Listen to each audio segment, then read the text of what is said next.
You know, inside the massive, complex world of manufacturing with SAP S4Hana, there's one process that's really the engine of it all. Today, we're going to pop the hood and take a deep dive into that very process, the planning run. So let's start with the big fundamental challenge, right? Imagine you're a planner. You're responsible for an entire factory. You've got thousands of parts, customer demand is all over the place, and your supply chains are, well, they're complicated. How on earth do you make it all work without total chaos? Well, the answer is a process called the planning run. And honestly, the best way to think about it is as the automated heart of your whole production system. It's constantly pumping, calculating, and adjusting to make sure every single moving part stays in perfect rhythm. At its core, its mission is actually pretty simple. It looks at what you need to sell, right? Your final products. And then it works its way backwards, calculating every single little thing you need to either buy or make to get those products out the door. The end goal? It's always the same. Get the right stuff in the right amount at exactly the right time. Okay, so if you're the planner, one of the first big decisions you have to make is about scope. Are we thinking big picture here? Like, do you need to run a plan for the entire factory? Or do you just need to react to a sudden change for one single tiny component? And that brings us to this really clear choice you have. Over on the left, you've got total planning. This is your big, comprehensive run. You'll probably set it to run overnight as a background job, and it checks absolutely everything.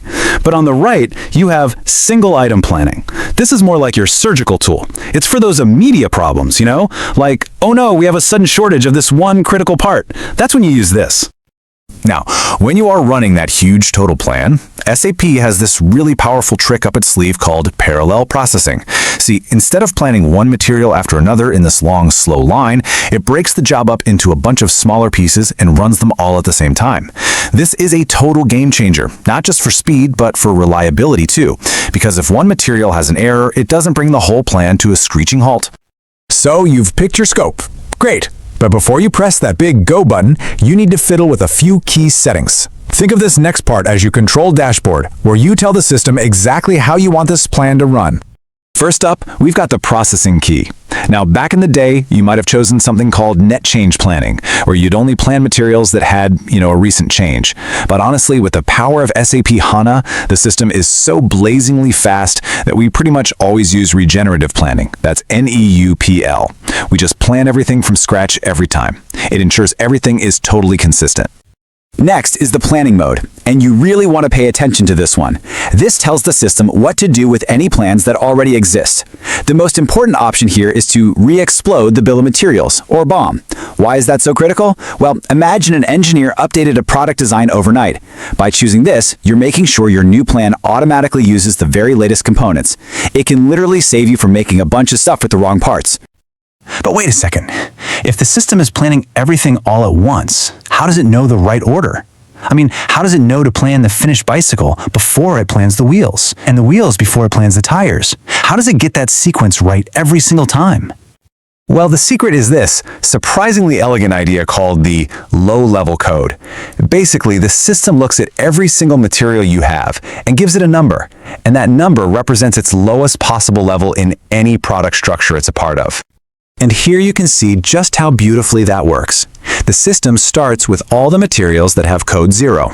Those are your finished products, like the bicycle. Once it's planned those, it knows exactly how many wheels it needs, right? So then it moves on to everything with code 1, the wheel assemblies, then code 2, the tires, and it just keeps going, cascading perfectly down the entire supply chain. It's pretty smart. Now, all this automation is fantastic, but let's be real. What if you just spent hours carefully laying out next week's production schedule? The last thing you want is for the system to come in overnight and just change it all around. This is where you, the planner, have to step in and hit the brakes. And your main tool for doing that is something called the planning time fence. You can basically draw a line in the sand, say for the next 15 days, and declare that period a frozen zone. Inside this fence, the automated planning run is not allowed to touch your plans. It gives you the stability you absolutely need to run your schedule without any crazy last-minute surprises. But here's where it gets even cooler. You have even more fine-tuned control. You get to define exactly how the system should react if it finds a new problem, like a shortage, inside that frozen fence. For example, with type 1, you can tell it, okay, create a new order, but stick it just outside my fence. Or with type 2, you can say, you know what, just ignore it. I'll handle this one myself. You're in complete control. And that really brings us to the fundamental truth of being a planner today. The system gives you this incredible automation, this amazing power, but the real skill, the art of it, is knowing how and when to step in and apply your human expertise. It's all about finding that perfect balance between letting the engine run and knowing when to grab the wheel. Welcome